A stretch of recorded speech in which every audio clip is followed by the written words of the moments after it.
everyone. Today we are going to be talking about classifying matter as elements, compounds, and mixtures. Today your topic is elements, compounds, and mixtures. Your goal.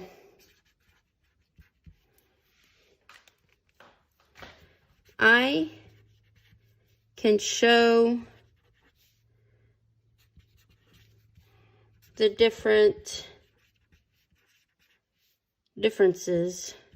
between elements, compounds, and mixtures, and give examples.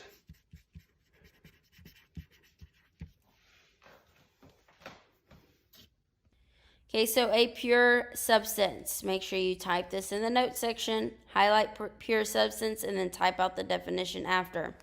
It is a sample of matter that has definite chemical and physical properties.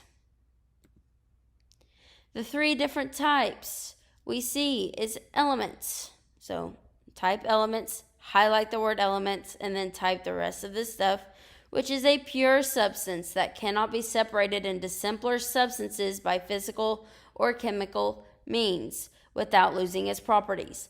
This is where you get your periodic table of elements. That is the list of every element in the world.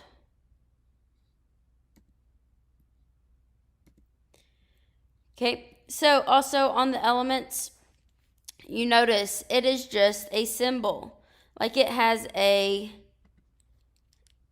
one capital letter, and then some of them have a lowercase letter right next to it. So like hydrogen is one capital letter, or like chlorine, that's a C and then a lower L, so that only has one capital letter.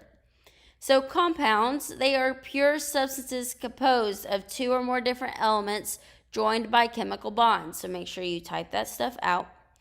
They are made in specific ratios that is always the same. It has a chemical formula and can only be separated by chemical means, not physical means. So here we have H2O. So you have a capital H and you have a capital O. Well, that's more than one element, more than one type of element. So that's why it is a compound. Now what it means by having the same set ratio, so H2O, well, we know that's water. But if we were to say H2O2, that's no longer water. Even though we just added one more oxygen, that completely changed the whole thing. That is hydrogen peroxide. Don't drink hydrogen peroxide, please and thank you. Okay, and that brings us to the last thing, which is mixtures. That is a combination of two or more pure substances that are not chemically combined. Substances held together by physical forces, not chemical. So it's just mixed together. No chemical change takes place. Each atom retains its properties in the mixture, and they can be separated physically. All right, so here's some different examples, which you do not have to type this down. This is just to talk about. So mixtures versus compounds. So the composition, or what it's made up of. A mixture, it's variable, which means you can vary the amount or change the amount of each substance in the mixture. So think about your sugar in your coffee. You can either put just a tiny bit of sugar, or you could put in, like I do, well, I use Splenda, tons and tons. So it's still just coffee with sugar, but you're changing the amount of each. Now, a compound has a definite composition. You cannot vary the amount, or you get something completely different, like the H2O and H2O2. Joined or not joined. The different substances are not chemically joined together, and for a compound, different elements are chemically joined together. Properties. Mixtures, they keep their own property. Go back to the sugar and coffee. Well, the coffee's still bitter, the sugar's still sweet. You're just now drinking it at the same time, so it makes it good. And then compound, the compound has properties different than the elements it contains. So for example, H2O, water. At room temperature, water is a liquid. But if we look at our separate elements, H, or hydrogen, that's a gas at room temperature. O, or oxygen, is also a gas at a room temperature. So that changes when they combine together. It becomes a liquid. So the properties are different from the elements it contains. Separation. Mixtures, each substance can be separated from the mixture physically. And then compounds, they can only be separated into elements using chemical reactions or chemically.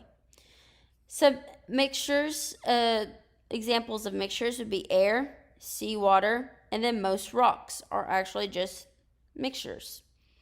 Examples of compounds: water, which is H2O, carbon dioxide, which is CO2, magnesium oxide, which is MgO, and then sodium chloride or salt, NaCl. Okay, so just kind of a summary. A substance is an element or compound. An element contains one type of atom. A compound contains two or more different atoms joined together chemically. A mixture contains two or more different substances that are physically joined together, not chemically. And then here's some new information. A mixture can contain both elements and compounds. And then you need to write this down. A homogeneous mixture is a mixture where substances are evenly mixed, or you can't see the differences. Next is a heterogeneous mixture, or a mixture where substances are not evenly mixed. You can see different substances. So an example of homogeneous mixture, where things are evenly mixed, that would be like your sugar and your coffee. Once you mix that sugar and that coffee, you can't tell what's sugar, you can't tell what's coffee by looking with your eyes. So that would be a homogeneous mixture. Now, if I put, let's say, chocolate chips on my pancakes, that would be a heterogeneous mixture because I can tell what's chocolate chip and I can tell what's pancake. So you can see the different substances. All right. So can you identify the following? We will be looking at the photos and tell if each photo represents an item composed of an element, a compound, or a mixture. Now, if it is a mixture, I want you to tell me if it's a homogeneous mixture or a heterogeneous mixture. Remember, homogeneous, you cannot pick apart the different things. Heterogeneous, you can pick apart the different things. So first, rocks. That is a mixture. Now, if you get a rock, can you pick out the different parts of the rock? No. So that would be a homogeneous mixture. Copper. That is an element. The symbol on the periodic table is Cu. Table sugar. That is a compound. Right here you can see it's made up of carbons, hydrogens, and oxygens. Jelly beans. That would be a mixture. Now you can pick apart the different colors of jelly beans, so that would be a heterogeneous mixture. A diamond. Now this is a little tricky. A diamond is actually an element, and it is just made up of carbon. Tea. That would be a mixture. Now, can you pick apart the parts that was just the water and the parts that have been just soaking in tea? No, you can't. Once it is mixed together, it is very difficult, like just to see the differences. So that would be a homogeneous mixture. Salt. That is a compound, NaCl. Neon gas. That is an element, is Ne on the periodic table. A salad. That would be a mixture. You could pick apart the different things, so that would be a heterogeneous mixture. Pure water. That is a compound, H2O. Aluminum. That is the element, Al. Lemonade. That is a mixture. Now, can you separate what's lemon juice, what's water, what's sugar? No, so that would be a homogeneous mixture. Silver. That is an element. That would be Ag. Sand. That is a mixture. Now, can you pick apart the different grains of sand? Yeah, it would be a pain, but you can do it. So I would still consider that a heterogeneous mixture. You could pick out the different parts. All right, so what does it look like microscopically? So here you have an element. There is just one type of circle in each box. Okay. A compound. You have two types of circles, but you notice they are touching because they are chemically bonded. In a mixture, you have your two different types of circles, but they are not touching because they are not chemically bonded. So that would be what a mixture looks like. All right, so here's a little chart that kind of tells you whether it's a pure substance or a mixture or a compound element and what kind of mixture. So first off, is it variable? Does it change? If your answer is yes, then it is a mixture. Is it uniform throughout or does it look the same?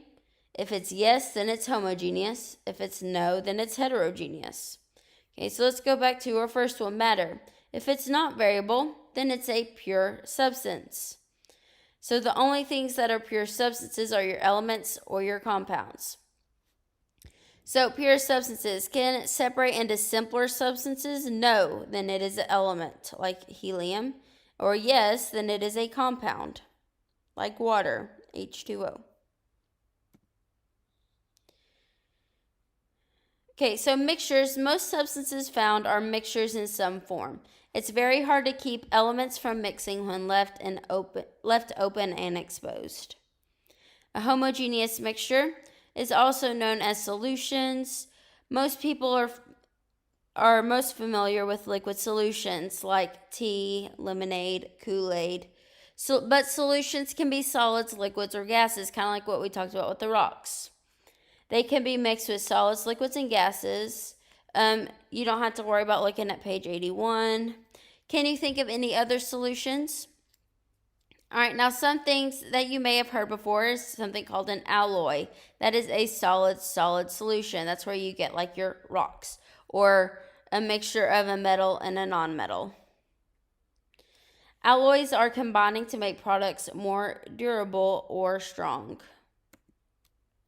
So some other examples of alloys, you can find a lot of it in jewelry, like bronze, sterling silver, pewter, and 14 karat gold. Now, it has that gold, but it's only 14 carats, so it also has something else in it as well.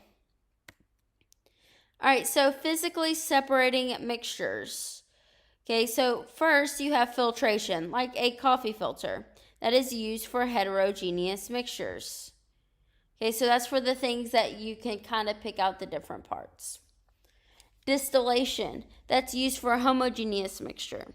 Now, some of y'all may have heard of distilleries or like how alcohol is made, but that's also used just to separate tons of different mixtures, not just to make alcohol.